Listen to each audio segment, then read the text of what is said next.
Today's video is all about Osmium, driving blockchain innovation. Today we're going to be doing a deep dive into this project, looking into some of the fundamentals, looking into the team, the tokenomics, the utility, and the overall value proposition. More importantly, trying to figure out whether this project has what it takes to make it to our portfolio for the up and coming bull run. So you know what? Let's talk about the news, let's analyze the charts, and let's strategize to capitalize.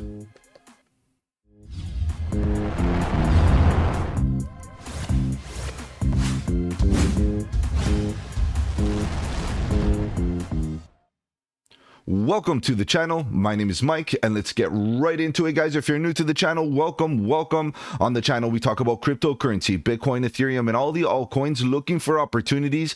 And the question is Osmium an opportunity? Guys, today we're going to be doing a deep dive. We're going to be looking into this project, trying to figure out some of the fundamentals. Should we be bullish? Should we be bearish? Should we be accumulating here at the bottom of the range? Guys, we're going to be looking into this in a lot more detail, so stay tuned. Stay with me here. We're going to be using the website as the main platform to navigate. Obviously, we come from a retail investor perspective. We want to make sure that the website has everything we need to get fundamentally bullish. And obviously, I want to give a quick shout out to the sponsor of the video, which is Osmium themselves. Guys, they figured out that the community did vote on this project, on this deep dive, and they wanted to sponsor. So shout out to them.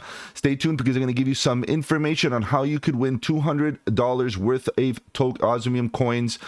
So stay tuned, follow me on X, and I'm going to give you all the details there. All right, guys, let's begin.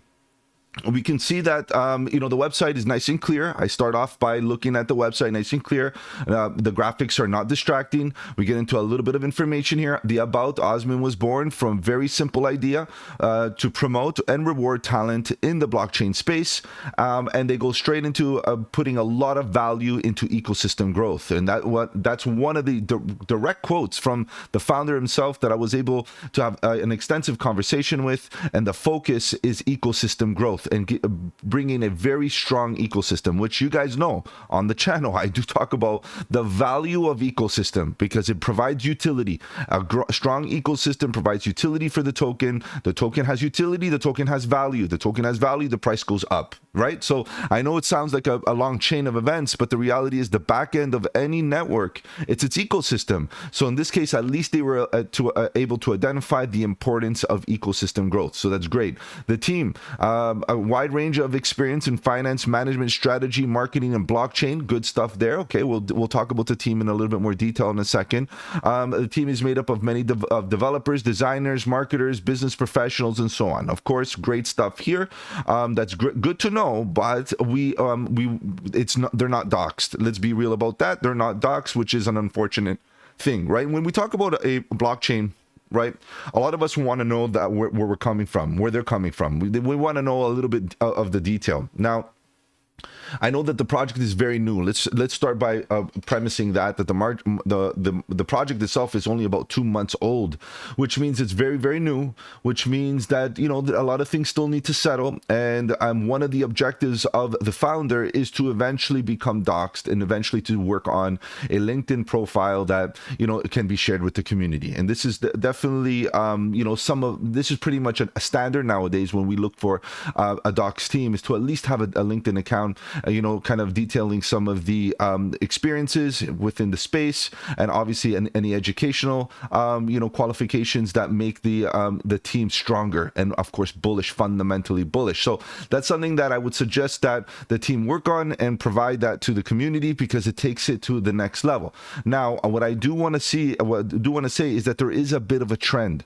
The trend is that when a project is highly decentralized and, governed by a DAO, the team and the project feel the lack of need to become doxed, which I feel still is not a good idea.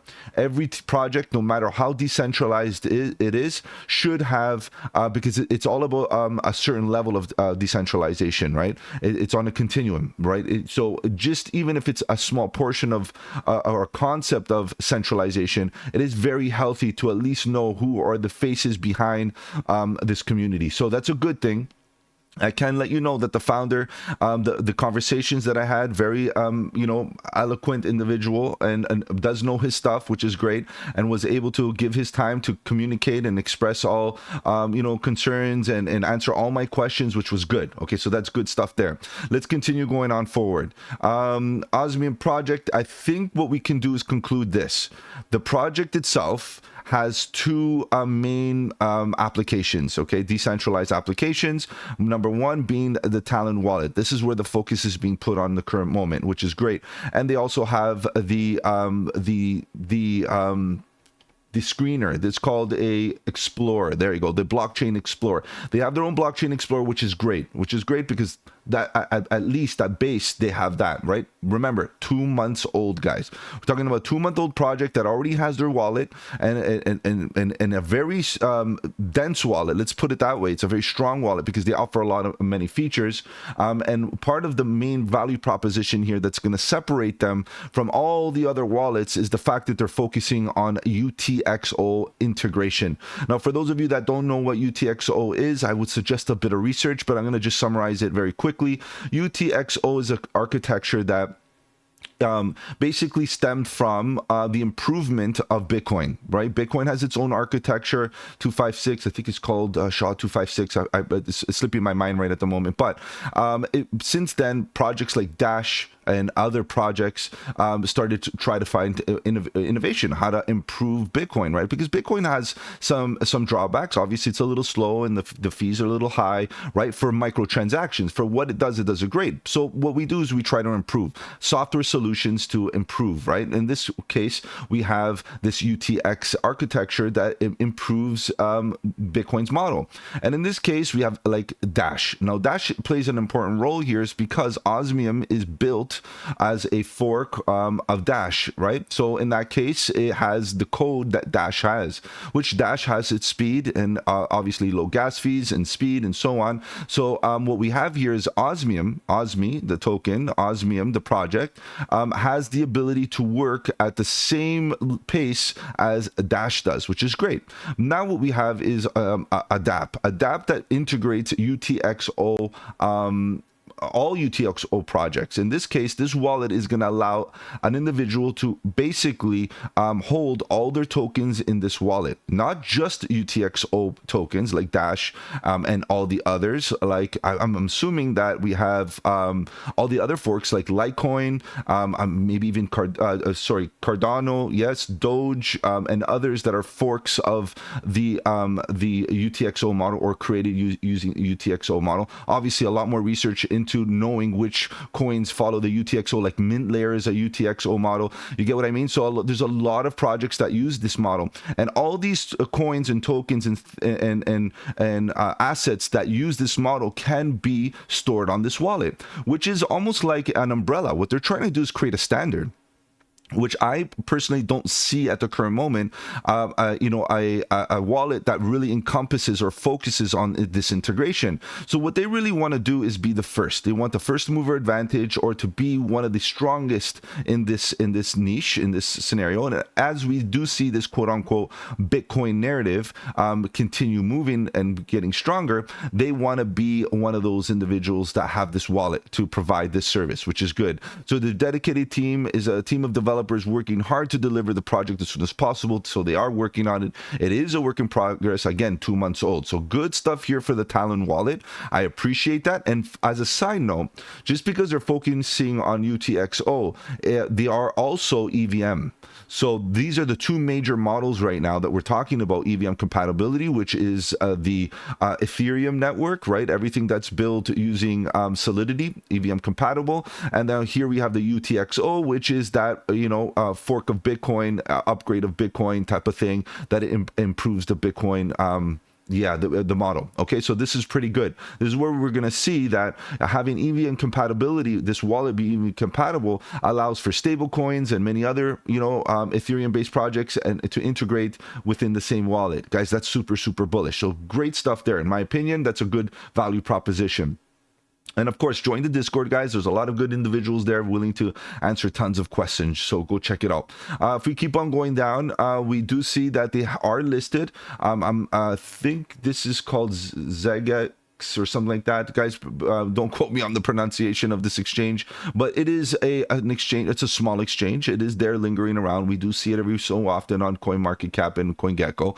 So go check that one out. But you can understand that there's a bit of a limitation. But again, 2 months old, guys. They're listed on one exchange, a small one, and they're just getting there. Now there is an announcement coming out today, I think, in the next few hours, that they're going to be listed on a DEX, and we'll talk about that in a second as I go through my wrap up. But really, this is what we could expect, is when we don't see a lot of exchanges. Yes, we understand that there's low liquidity, right? That's one of the issues that we should have right now when we look at this. Only one exchange, then how do I get in and out of the market? Can I rely on this single small exchange to provide the liquidity for me to get in and out of the market? That's a concern for a trader, someone that's, wants to buy and eventually sell. However, guys, there's only in this case, you're at the bottom.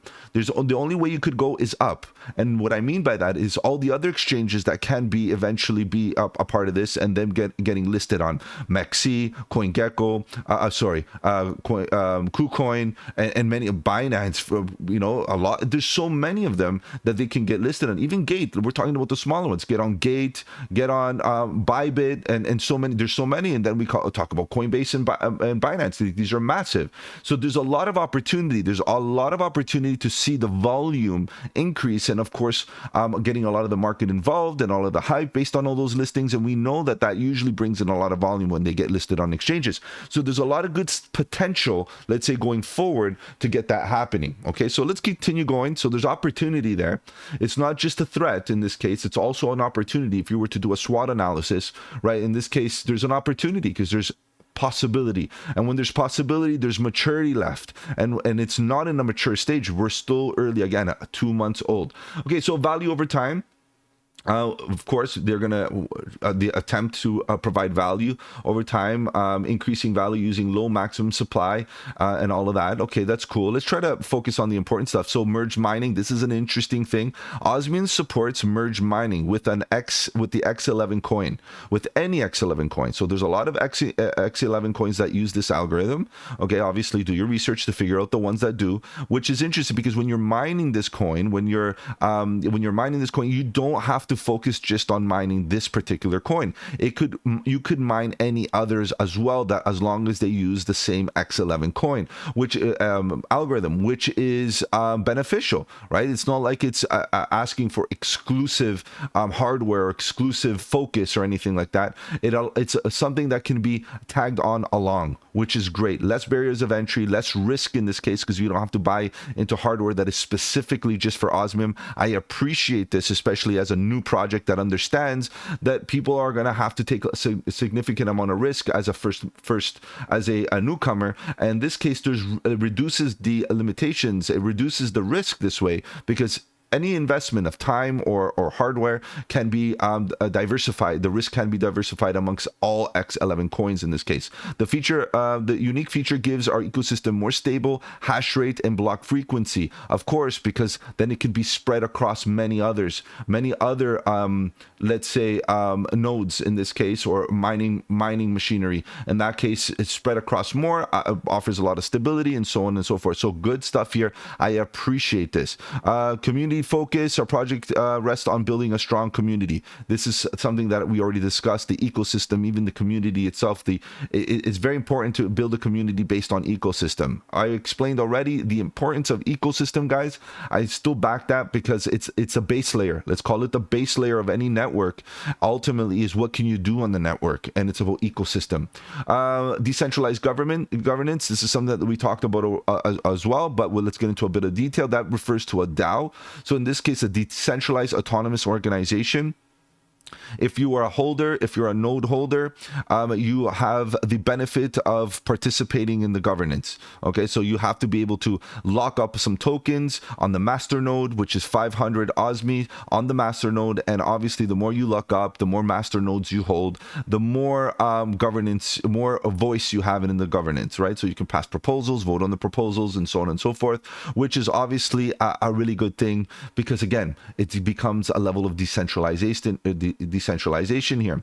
So master nodes, they use a master node layer to increase security of the chain and to enable decentralized governance. Usually that's why they integrate master nodes. It's usually for the decentralized governance, so that way, and stability, obviously, because you provide that, lock up that liquidity, so there's a lot of stability there. So that's good. Okay, so we get best of both worlds. We get the master nodes in this case that provide that stability, and obviously we get the blockchain straight away, like the mining aspect of things, which is good stuff, right? So a very typical structure, like it's a very typical structure. There are some, let's highlight the innovation here. I like this, this merge mining. Obviously that's great. I like the wallet that they're introducing to encompass all UTX. I appreciate that. I like the, what's the other thing that I like? Obviously there's a lot of good things right now that they're focusing on, and it's a majority of it is focusing on the UTXO model, which is, I think, underdeveloped as an ecosystem in itself. If you look at it in comparison to EVM, for example, Ethereum network, it's massive and it's lots of cross-chain capabilities there, whereas the UTX is very underdeveloped. So they're trying to find a gap or an opportunity into the space and maybe allow UTX models to catch up to the EVM compatible thing and be a major competitor to Ethereum in that regard through that other architecture, which we know that the Bitcoin architecture, in this case the Dash architecture, is very, very strong, very reliable, and so on and so forth. So this is a good thing. Block rewards, mining rewards, master node owners, management fee. We're going to talk about these tokenomics in a little bit more detail, but what's interesting here is that the majority of the tokens get sent out as rewards. Okay, this is something we got to understand here, is that mining rewards and master node owners, if you add these two up, these are literally rewards that are given to the miners and to the node holders. That's 90% of the tokens are going to be given to those individuals. That's very, very good, right? That means that all tokens are going to be given to everybody that participate in the network in some sort of way. Now, if you keep on going down, you see there's a management fee, of course, like there's a level of centralization in a way that, there needs to be a marketing budget. There needs to be some sort of liquidity for exchange listings and so on and so forth. So it's a very small 5%. And then you have the super block rewards, but which right now is being governed by the DAO. Okay, the DAO right now, and a lot of the super block rewards right now are being used to deploy the Talon wallet. So they need a bit of that liquidity to get this project going, and they're using the super block rewards that are already out there, and they're already in a wallet, already ready to go, and they're already mined and ready to go. So what happens here now, they're just using this liquidity to get that Talon wallet going. So obviously it's governed by the DAO. But what's interesting, it's only another 5%.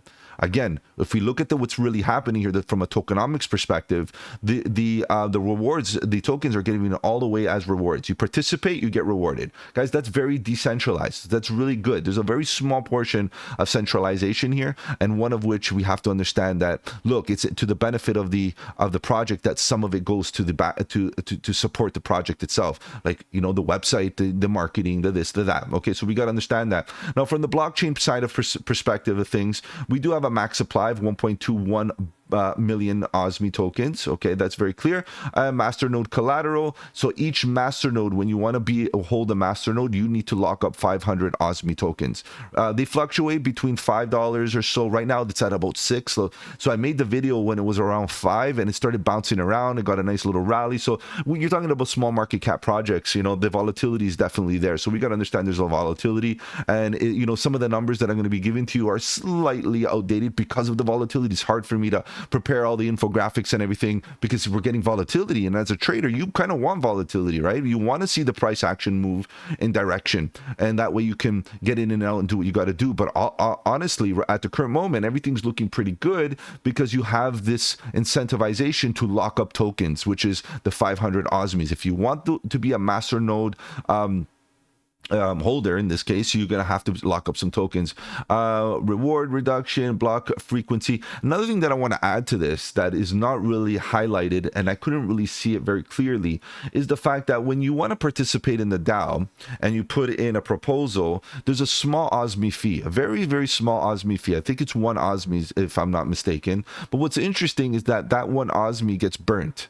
So, you know, I was talking to the founder, and the founder really, really downplayed this idea, and I'm like, well, this is interesting because ultimately it's deflationary. I know it's a very small amount, and he almost made it negligible, which I understand. It's a very small amount, but at least it is deflationary. And then the conversation opened up even further, is that there is a intention to make it deflationary and to have a legit you know, a burning mechanism that eventually will burn a lot more over time. Now there's 1.2 million tokens. We see that very clearly. It's not that it's a lot, but it could benefit from a bit of a deflationary aspect, which is great. So at least we have a team that understands that there's still work to be done. And as it's only 2 months old, this is great when you have a team that understands that things still need to be worked on, because once everything gets worked on and it's completed, don't expect that this project is still going to be valued at its current price. This is something that we have to understand. It's about risk to reward. Yes, I understand that there's risk at the current moment because it's fairly fresh, but are we going to wait to give it attention when it becomes mature? Then it's too late, right? So we have to do our due diligence now, do this deep dive, and this is why this is actually a very, very interesting project, because it's still very new. Now, if we keep on going down, we have a typical OSMI wallet. It's not the same wallet as what we're referring to here. This is a cross-chain wallet, whereas this wallet just focuses on Osmium, right? That's all it is. So they're available on Windows, Mac, and Linux, which is fairly typical, very, very typical. Aggregators, so they're on CoinGecko, CoinPaprika, which I was able to find a decent chart on CoinPaprika. It's not on TradingView, unfortunately. You guys know that I use the TradingView thing, and I wasn't able to get a chart on there. But as we get listed on other exchanges, I'm assuming that eventually we will get that that chart on TradingView. Live CoinWatch and mining pool stats. Of course, they have a mining pool, so they're gonna have some stats there. Feel free to go check all of this out. You know what I'm very proud of? That they do not put these as partners. That bothers me significantly, guys. You know, at least they're really honest about what kind of relationships they have. And to be honest, they don't have many because they're very young, but they are identifying the relationship very clear with CoinGecko and CoinPaprika and mining pools and live coin. They're very clear about this relationship, and they are not partners. They are aggregators. They host the OSMI token, and they show you know, all the metrics behind Osmium, and you know, this is how I appreciate. This is what I appreciate from a team: honesty, transparency. All right, let's move on. Join and follow the community. Of course, they got Discord, X, a YouTube channel. They have a great video out there by the founder himself. You can go check that out, where he explains a lot of this, and obviously comes great coming out of an individual that spent lots of time trying to, you know, figure out how he's gonna position this in the consumer's mindset. So it's worth a while if you want to look into it. And then you obviously have Telegram, and you have Git. So pretty good stuff here. Now, how to mine, if you're interested, they got information on the mining pools, the wallet, the white paper, which I already have open on another tab, no worries. And if we want to get some media like the logo and all of that, that's there. Documentation I have, and in the Explorer, let's see, well, let's open that, because I have an Explorer already open, I think. So let's open this up as well. Let's see. Okay, let's see if this is the Explorer I'm interested in. Yes, it is. So this is their Explorer. So part of the two dApps that they have right now working on is this, which I think this is a finished product. Obviously, there's always improvements and upgrades along the way, but this is pretty much solid at the current moment. And they have the wallet, the Talon wallet. So you can see the network hash rate is increasing over time, which is very good. Network difficulty goes up and down, which is normal, of course. But overall, you can see that it's not overly stressed continuously or overly continuing to, you know, be you know, worked to the point of an extreme. So it's pretty good, like it's not bad. And if you start going down, you see all the wallets, all the transactions, and so on and so forth. But what's more interesting for a lot of people is this top 100. And part of the conversation that I had with the founder is like, I would like to know which wallets belong to the team. Now that it's the top 5 wallets belong to the actual, not team, let me correct myself, to the project itself, whether it be liquidity for, this is the super block reward. I like the fact that it says it here. I was wondering if it was possible to have a clear indication of what wallet belongs to the organization and in which regard, maybe some sort of icon or some sort of legend to say, number 1 is this, number 2 is that. But I can rest assured, I'm going to give you more detail on which wallets are what in a second when I do the infographic. But one of them belongs for the exchange, it's liquidity for the exchange. One belongs to the team for rewards. Of course, that's going to be a big one, right? So we're looking at 4%, 3%, 2%, which is still not that much. And then quickly as we go down, you can see that we get into the 500s, right? We get it, and they're all like 500. Look at that, 500, 500, and you can imagine what this is, right? You can imagine, right? We know that the node holders require 500 OSMI tokens in order to be a node operator. So what do you think these are? These are node operators, and it's very nice to see that right after the 5th wallet, we started to get into the realm of 500 OSMI tokens, which most likely they're node operators, which is really good. So we can see a healthy distribution among wallets. Like, it's not like we have one wallet holding 50-60% of the tokens and so on and so forth, that we have to worry about a rug pull. So top 100 receive coins, okay, a lot. This is their node, so inodes.com, they're definitely there. This is a public node that they got going on, which is good. Osmium pre-mine, some of the stuff here, and if you kind of read super block reward and so on and so forth, so very transparent. I appreciate that, so that we can see exactly how the tokens are redistributed on chain. So interesting stuff there. Let's continue. Let's go back to the website, and pretty much that concludes the website. So what I'm going to say here is that the website is very, very simple, which I like, but it is missing a little bit more information. Like do we get access to a roadmap and so on and so forth? But what I can say is at least we have a white paper, and a decent one that has a lot of the information. Okay, so although it's not straight on the website, I like the fact that the landing page takes you straight to a white paper that gives you a lot of what you need. Okay, so that's very, very important. Let's go on to that. This is the Explorer, and then here is the white paper. I like that they use Gitbook. Okay, Gitbook is, I think that it is a great tool for a white paper. It's very easy to get things updated, and a nice way to navigate a project based on the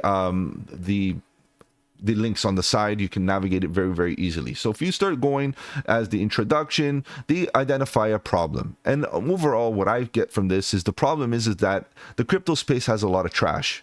And it is a fact. Majority of the thousands of coins and tokens and everything that's out there are not very valuable, and we got to understand that, right? I'm not saying that every single one is, obviously not. I'm just saying that the majority of it is trash. So ambitious projects out there, the largest and most ambitious projects out there, so these are a part of it. Like, there's some that are like this, some are niche projects which still could be really good, maybe very early forward thinking, maybe very risky, but they're there, right? These are the two that we're mostly interested in a sense, because they have potential. Meme coins, of course, they don't have much fundamentals, but they drive based on community. We know that these could be unhealthy to a certain degree. Scams, obviously, they're scams, not healthy, and small projects with dedicated teams and ambitious goals. And obviously, we kind of like these as well. These are great. Now, because these offer the best risk to reward. You have a small team that are putting everything into it with great ideas and are willing to hustle to get things done. So this is where you get the best value, in my opinion. And the question is, where does Osmium fit? I feel like would fit in a number 5 the best, because it is a small project, it is a new project, and it does offer some interesting value propositions, right? Some interesting utility here. Let's move on. Let's see if we can get some more detail. Osmium is derived from the word osmosis, so feel free to read this, because it's a bit about their idea, their mindset, their framework. Okay, so I would read into that. Let's try to get into their blockchain architecture. So adopting Dash for a new project has one key consideration. This is what we have to understand, is that they were looking not to create their own custom blockchain, but to actually fork over from an existing blockchain that has everything they need in order to succeed. right? Instead of making a custom one, they get one, they fork it over, maybe add some adjustments and so on and so forth, and then kind of work from there. And they chose Dash because of the UTXO and the fact that Dash is quick and it does microtransaction and it has certain features that make it very usable, right? And we're going to talk about that in a second. So all Dash forks are plagued by unstable hash rate that is caused by auto switching. So they found an improvement there because they are a fork of Dash. Remember what I said, right? They're a duplicate of Dash in the sense, but they found its negatives, right? And they were able to improve it and enhance it so that doesn't happen anymore, right? So it leaves the network with high difficulty left without new block for hours. They decided to tackle this issue by implementing a merged mining. This is where that merged mining concept allows miners to mine Osmium together with any other X11 coin. And this way, basically, this shall give Osmium network a large amount of stable hash rate and eliminate the risk of difficulty bombs. So because we're not restricting Osmium to be the main focus of a mining rig, that means the friction or the willingness of individuals to mine it is much higher, right? Because you can mine it alongside others. So this is really interesting, right? So they're really giving a lot of incentive here for miners. So good stuff there. Now we jump right into the roadmap. I can't click the roadmap for some reason. Oh, this is their overall roadmap. Sorry, guys. So an introduction to the roadmap. Okay, fine. You can see the launch phase, the expansion phase, which is good. They get a lot of detail. And we have the innovation phase, which I would say, these are all great concepts. Project governance is what the DAO represents. You can vote and so on. Governments become decentralized and integrated within the blockchain itself, especially as it matures. Because when a project is very new, it kind of needs a lot of guidance, right? It's very centralized management by the team. So, so the chain can be established with a basis ecosystem. I get it. When it's very new, you kind of need all hands on deck to get things going. But little by little, as it grows and it flourishes into its own identity, the DAO will take over and eventually should run self-sustainably. Right, so this is good. So we have to understand that. But what I see about this roadmap, it lacks dates. Now we do see done. A lot of these are done in the launch phase. Great stuff. They hit all those targets.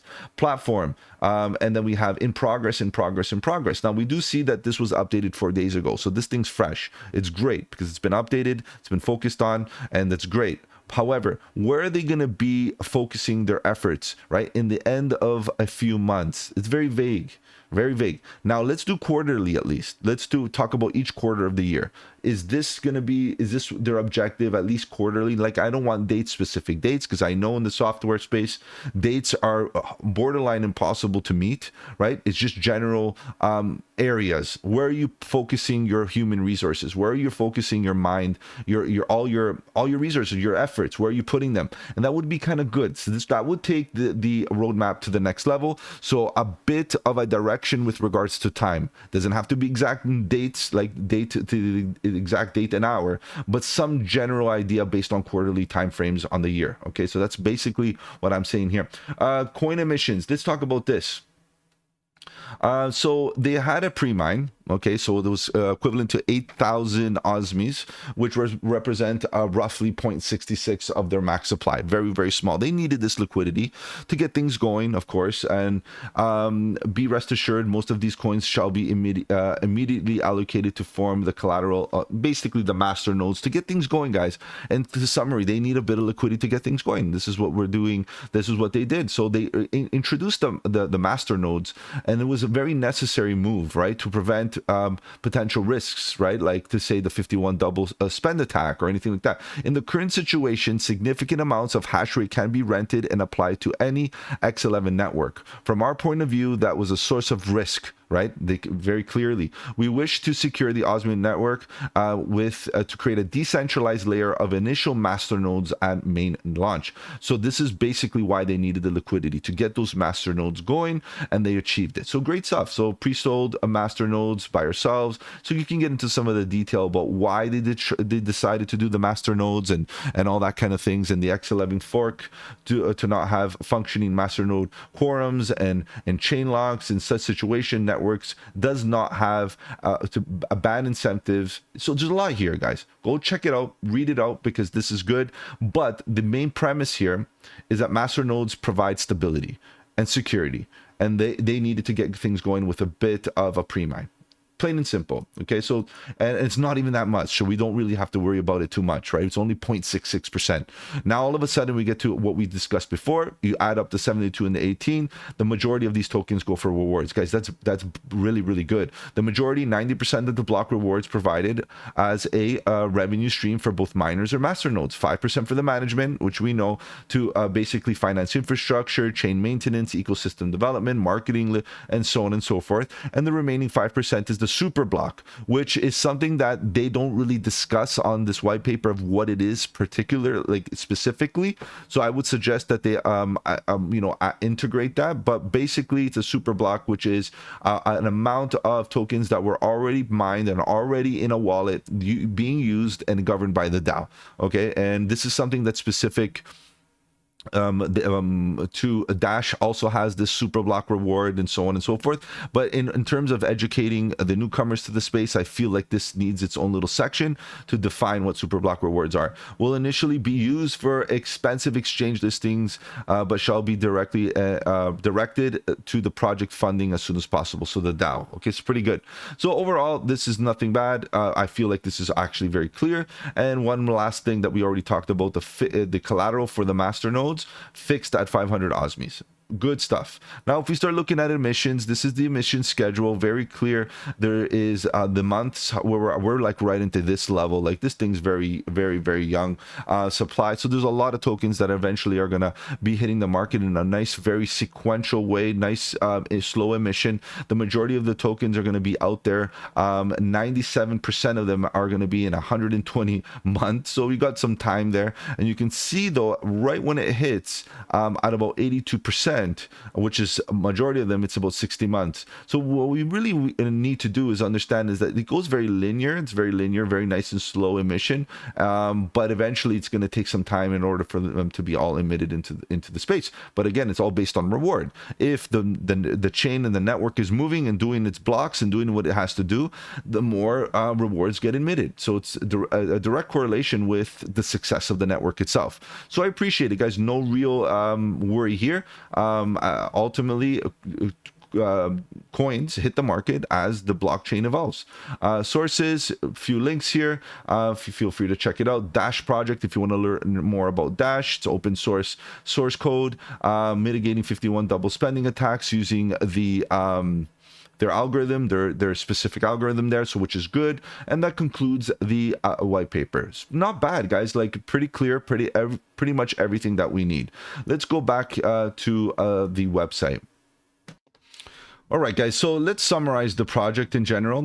You guys know that I do release these infographics to you guys on a weekly basis on all my deep dives, so feel free to join some of the socials, the Discord. I'll have these readily available to you guys so that you can, investigate and study off of them. Let's look at some of these aspects, these main categories, starting with the ecosystem. The ecosystem is still young, but I have to premise this. It's a very young, small project. 2 months old, guys, and don't expect much. So I have to kind of integrate its current status. Its current status, where it's at, is that it's very young and it already has an explorer, the OSMI Space Explorer, which is great. It has every piece of information you may need. It has, they're working on their Talon wallet, which in my opinion is going to be their main value proposition, because their focus right now is DeFi.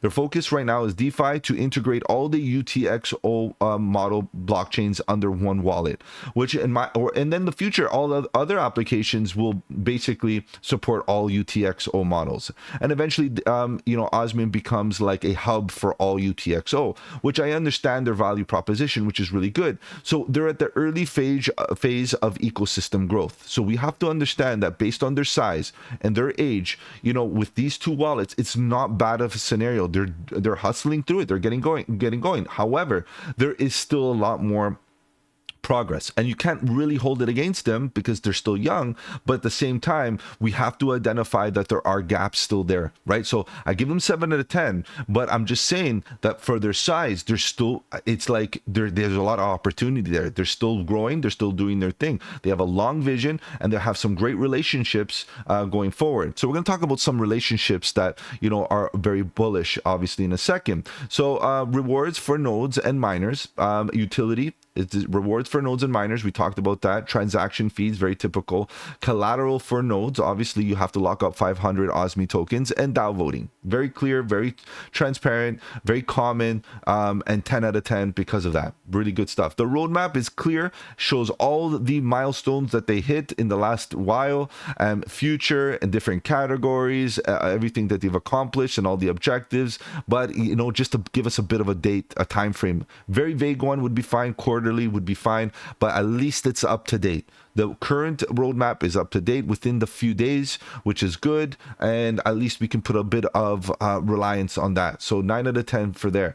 The team, let's spend some time here. Ultimately, the team, from the interactions that I had, there is one founder and there is one individual that is very involved with the team, right? Very involved, meaning he's there on the Discord, he's there, he's pretty much everywhere, and he knows a lot about the project itself. But the main man of this project is the founder. Okay, and both of these individuals, both that I'm talking about, are not doxxed. The team is not doxxed in any typical way. Now, there are videos on YouTube channels and on their YouTube where the founder actually shows his face and speaks in front of the camera and all of that. If you want to add that as being a bit doxxed, that's fine. It could be on a, you know, a continuum. It could be on a spectrum. You know, is it somewhat doxxed? Sure, but really, what's more important in a doxxed scenario is, for me, is I want to know where they came from in sense of their professionalism. Where did they work? What innovations did they work on? What did they deploy? Did they basically come up with, did they found any other projects or any other teams or anything that, you know, went mainstream or anything like that? We want to get fundamentally bullish on the team. And the only way to know is how bullish they are is to see their track record. Like, it's not something that I need their personal information or anything, but I would like to see what they have under their belt as far as professionalism. So I would suggest that the team get a LinkedIn account as soon as possible and put down all the projects that they've worked on, that they're currently working on, their education, and so on and so forth. And if there are talented blockchain developers, full stack developers, people that are talented within the industry, that you encourage those members of the team to also get doxxed. That is how you get fundamentally bullish on a team. Now, in a lot of cases, the founder themselves may not have all the experiences, so they hire or they partner up with other individuals that have all those experiences, and that's what makes a strong team bullish. Okay, so we need that information. So unfortunately, I have no choice but to say 2 out of 10 right there because of the ambiguity and the risk associated to not knowing what the team is about really. Okay, so unfortunate there. Now, the socials, again, the socials is so young, guys. They created the account March 23rd, 2024, so it's a few months old, and of course, you know that in any social platform, the beginning is always the hardest, guys. The beginning is so hard that it's hard to get traction and so on. So we have to understand they only have 294 followers. They only did 52 posts within a certain amount of time, and the reality is it's still very, very young. But the Discord and the involvement and the effort that they're putting in, it compensates. So I'm going to say this. It's 7 out of 10 because, again, they're young and there's a lot of growth and potential there to get a lot more engagement and followers and all of that. But the effort, you have to give them a little bit of focus on that, because when you're talking about a young project, there's a lot of potential upward movement. So let's focus on the fact that, yes, there's improvement, but also don't wait until they have 294,000 followers and then start looking into them as an opportunity. Right now, they're young. Think of them as a young team with a lot of potential, and then maybe the framework is different. Okay, so think about it like that. So socials, they got some work to do, like every other young, social platform. Let's move on. Tokenomics, 10 out of 10, perfect. Like, I can't find anything real negative out of that. 90% of the coins will be emitted via rewards. So you participate, you get rewarded. Plain and simple. So small burning mechanism that will soon be improved. We talked about that. They get burnt. Tokens right now are getting burnt based on proposals. After the proposal fee is paid, it gets burnt. They have a proposal fee in order to prevent spamming, right? So that people are not spamming proposals. Well, which is great because you don't want to be, paying a fee if it's just spam. But ultimately, they burn it. Small burning mechanism. But the team, the founder, did realize and is aware that they are going to be implementing a more improved, more robust burning mechanism to make it anti-inflationary, which is good. So basically deflationary in that case. Wallet distribution is balanced. We looked at the chain, we looked at the Explorer to see what kind of wallets. Right quick after the top 5, which I'm going to share the top 5 wallets with you guys in a second. We can see that a majority, all the rest of them are pretty much node holders. 500 OSMI tokens across all those wallets suggests that those are all node holders and very easy and transparent. Guys, I appreciate that. Now, partnerships. There is no real direct partnerships. So there is a relationship that is looking pretty good, and I'm going to talk about that in a second. However, it is no real concrete partnership, and that this is very clear from the team. But we have to understand, again, 2 months, guys. 2 months, they're going to build, they're going to get there.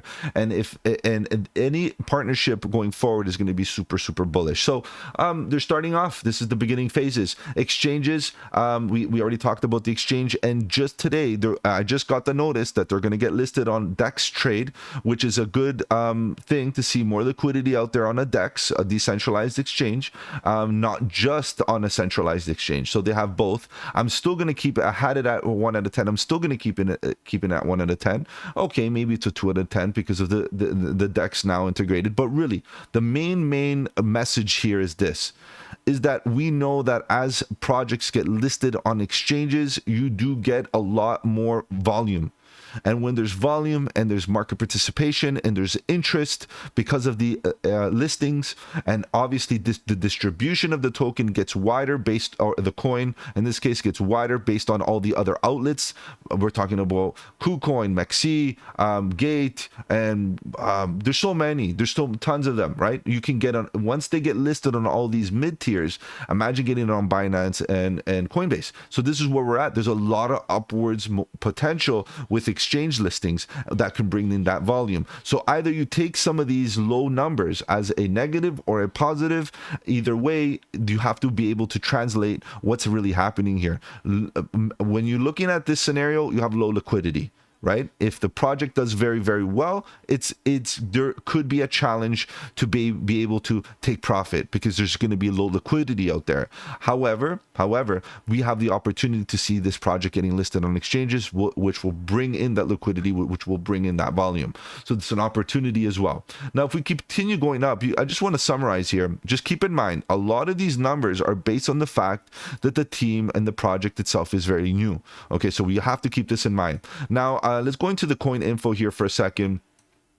I just want to make it also very clear that the volatility of the coin, yesterday it was at $5-ish, and now today it's at $6. It goes up and down from about $5 to $6 here and there based on the timing. So I'm not going to get into so much detail here, but what I can say is the price is at around $5 to $6 depending on the moment that you're looking at the price. The market cap is still young, about $500,000 market cap, guys. We're not even in the $1 million stage, so it's a very small micro cap scenario with lots of potential. But again, of course, we can associate this as risk as well. Trading volume, guys, it's very small trading volume. Obviously, we know why. We just talked about it. Look, not a lot of exchanges have the liquidity at the current moment, so we are improving that day by day. Hopefully, we can get more listings, and that will increase trading volume and market participation and give us an indication that there's liquidity available to us. Supply, 6.5% of the current tokens are in circulating supply. The rest are going to be, majority of them are going to be emitted via rewards. We talked about that as well. The max supply is 1.2 million, which 1,210,000, right? Max supply, fixed supply, and fully diluted 7 million and change. Okay, so it's very young. Very young project, lots of potential. Again, very risky because it's young, but if we do that, as we do this deep dive and we look into the possibilities, guys, then it starts to we start to think about how much do we allocate, right, based on risk to reward. Let's talk about the verdict. Let's look into this in a little bit more detail. Let's zoom in as best as we can so we can focus here. The L1 UTXO architecture, it's a layer 1 UTXO architecture, and it uses the X11 algorithms, okay, for greater security and efficiency compared to a single hash algorithms like SHA-256, which is the Bitcoin algorithm. Okay, so this is what we have to understand, is that a lot of these projects that are coming out with this Bitcoin narrative, quote unquote, is because what they're trying to do is improve Bitcoin. Bitcoin has a lot of good values, right? We know that it does what it does very, very well. But as a micro transaction type of chain, not so well, because it's a little slow and the fees are a little high for a micro transaction. Now, we also know that Bitcoin doesn't have the smartest contract. It has a contract that's smart, right? It's autonomous, we get it, but it's not classified as a smart contract because it's not the smartest. There's very little functionality. So what we really have to understand is that to make Bitcoin better, we need to get into the smart contract field. And this is where we're seeing a lot of projects come out and create layers or side chains on Bitcoin, and improvements on Bitcoin to actually compete with Ethereum, to compete with EVM, which is another standard, basically a competitor to the UTXO model. And we know that right now EVM is the biggest, it's the strongest, it's the most robust type of ecosystem. So I guess what a lot of these projects are realizing is, hey, UTXO has a valuable opportunity here to catch up to EVM and to be a competitor to EVM based on the history and the trust that we have from these older architectures that Bitcoin has showed us, but with improvements, obviously. Proposal fee with that one OSMI is used to avoid spam, but is burnt. I find that to be really interesting, and maybe can be, it is going to be added. They're going to add more to the burning mechanism and improve that. It's only 2 months old, guys. I can't highlight this anymore. I know I said it a couple times, but I definitely want to make sure that you guys understand that this is a 2-month-old project, okay? A wallet distribution is fair. However, it would be nice for the Explorer to that would show which wallet is part of the organization, just so that we don't have to, basically play private investigator and to figure out which wallet belongs to the team. If there was a bit of an icon or maybe a legend to suggest what is what. So what I did is I did that research for you guys, and the founder was able to give me a lot of that information, of course.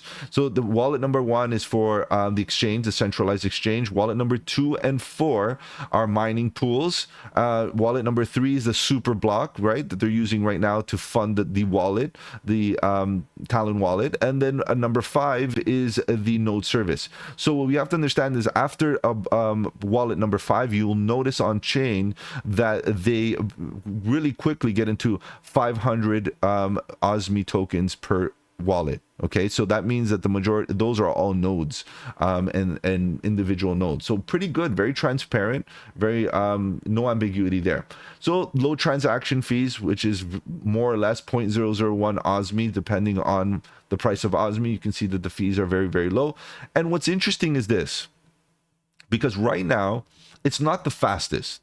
Okay, and by choice, by design, it's not because there is no need for speed at the current moment.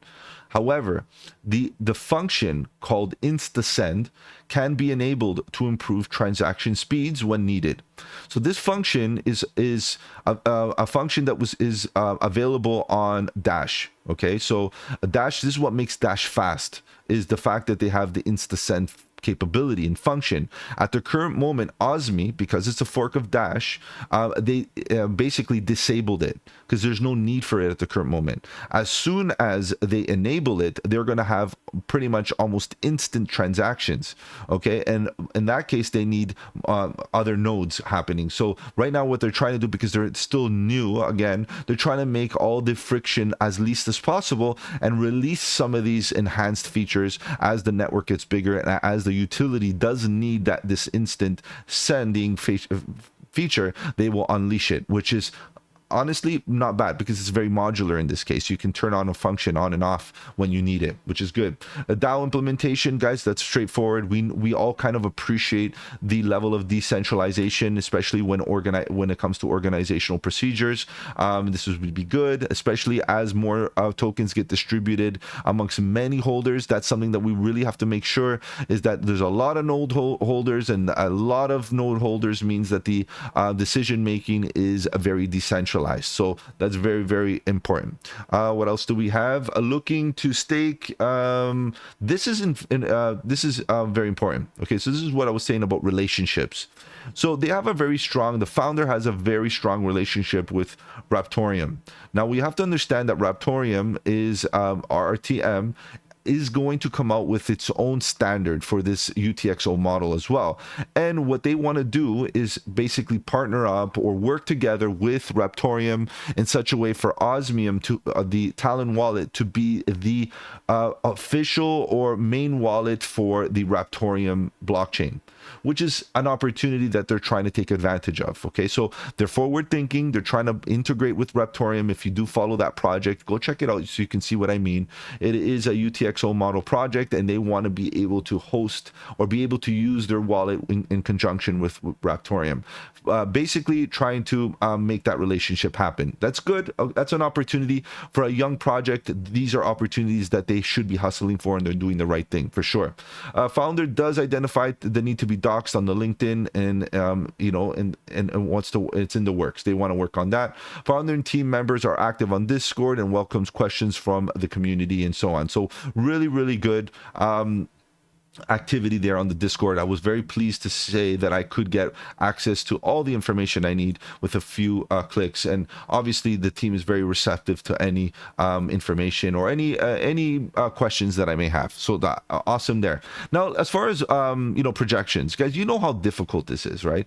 And as you get into a scenario where you're talking about a small project with lots of, you know, competition and so on, and you know, the space right now, while we're seeing a lot of layer ones come out from every side of the, you know, this you know, the different spectrums. EVM, now we have UTXO, we have so many different blockchains coming out, layer ones coming out. So I'm faster, I'm, you know, cheaper, and so on and so forth. And their vision is not so much to compete with all the layer ones. Their vision is to support all the UTXO layer ones, which is I think a very interesting value proposition, because instead of competing, because they're all fast and they're all cheap and they all have low fees, and I feel like that's an important thing right now, because as we see all these layer ones keep on saying the same thing and trying to convince us that they're the fastest, really it's almost like crying wolf. I want to look the other way. I want to look for something else.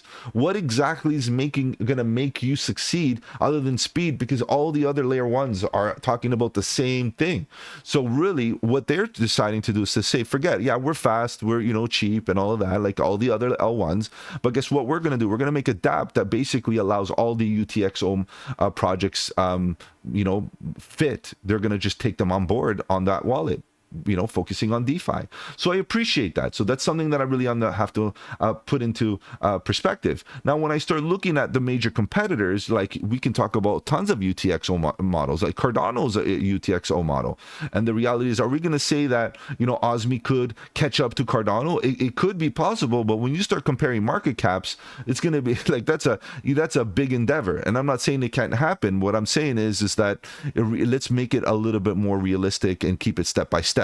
So let's look at, you know, a smaller market cap project that is UTXO doing its thing, has a wallet coming out and so on and so forth, and it's mint layer. A lot of people are talking about mint layer, you know, getting into that you know, space of UTXO, and we're talking about mint layer, basically OSMI catching up to mint layer, and we're looking at a 37.5x, which is a decent run, hitting about $224. Given that, you know, right now OSMI is at about $5 to $6. Right now I think it's at $6, but nonetheless, that's a huge price target. That's still very healthy run up.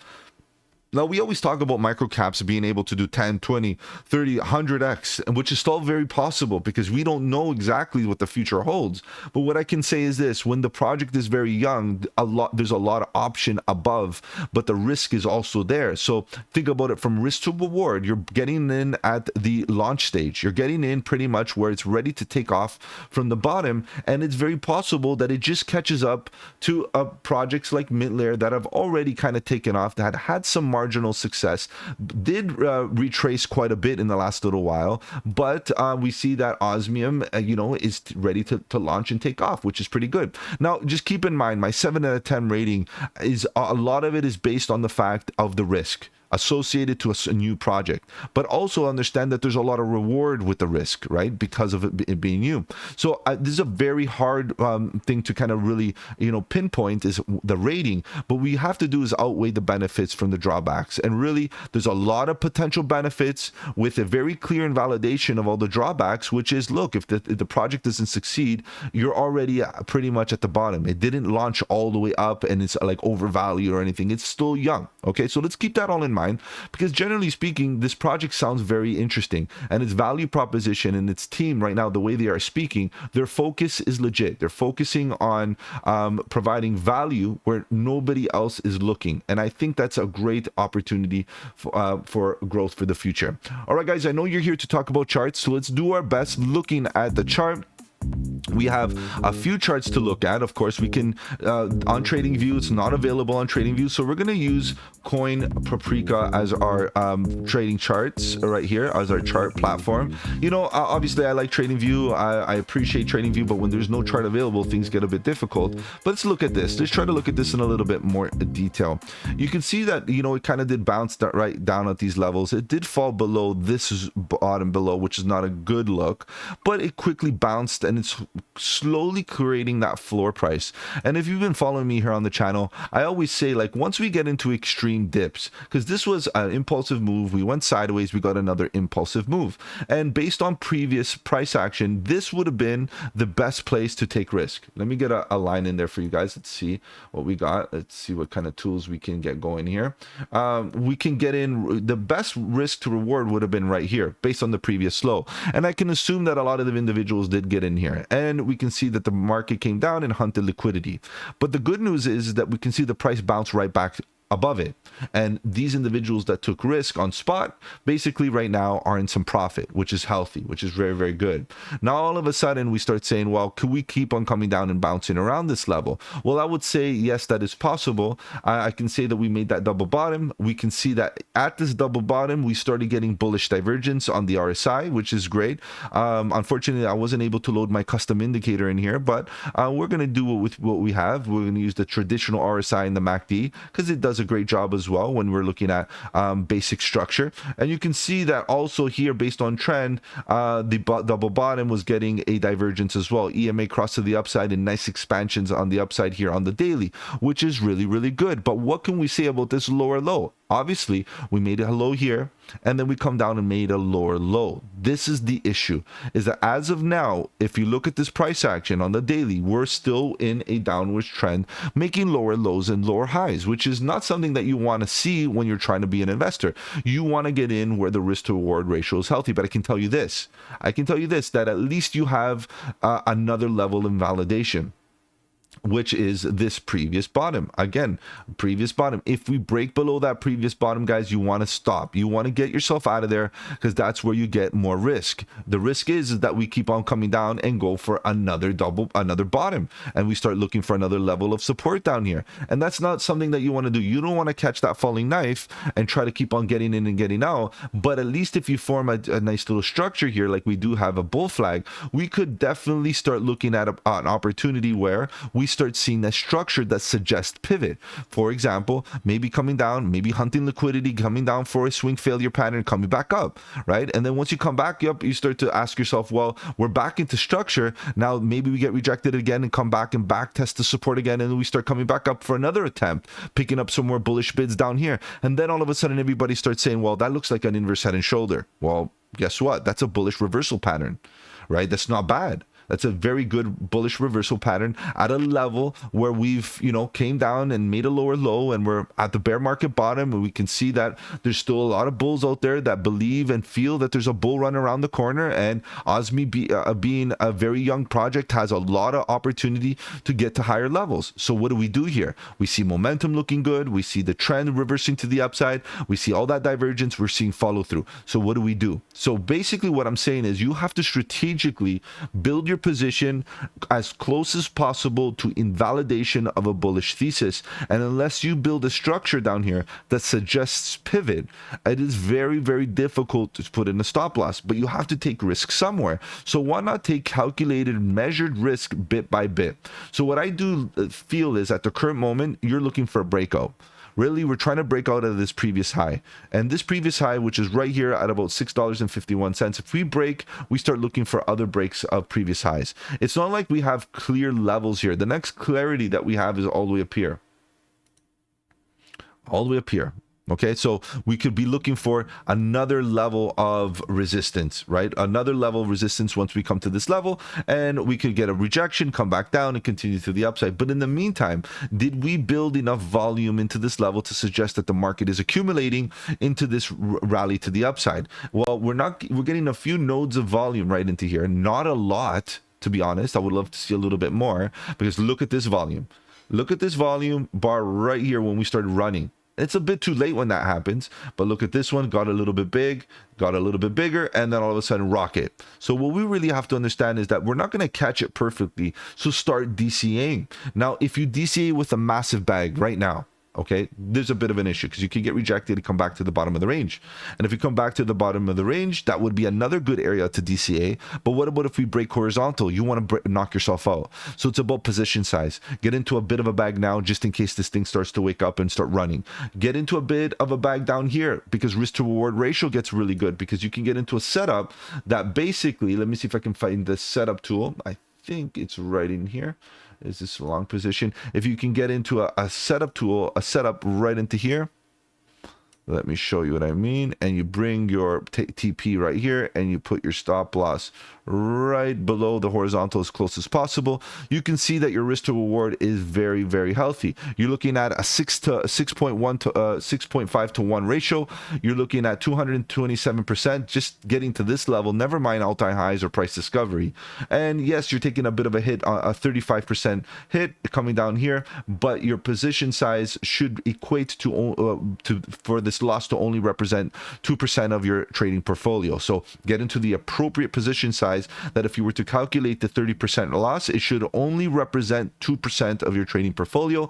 And that way, if it does come down and it breaks down, and let's say it comes down for a further dip for another lower low, because it's been doing lower lows and lower highs, lower lows and lower highs. Let's say it comes down again, then what we want to do is find another structure in here, put a stop loss underneath it, and expect that reversal. The same thing what we're doing right now. We have a bit of a structure right here. Hopefully maybe we build a bigger one, like I showed you, the inverse head and shoulder. Then we put that stop loss in, and we build that position right into this level.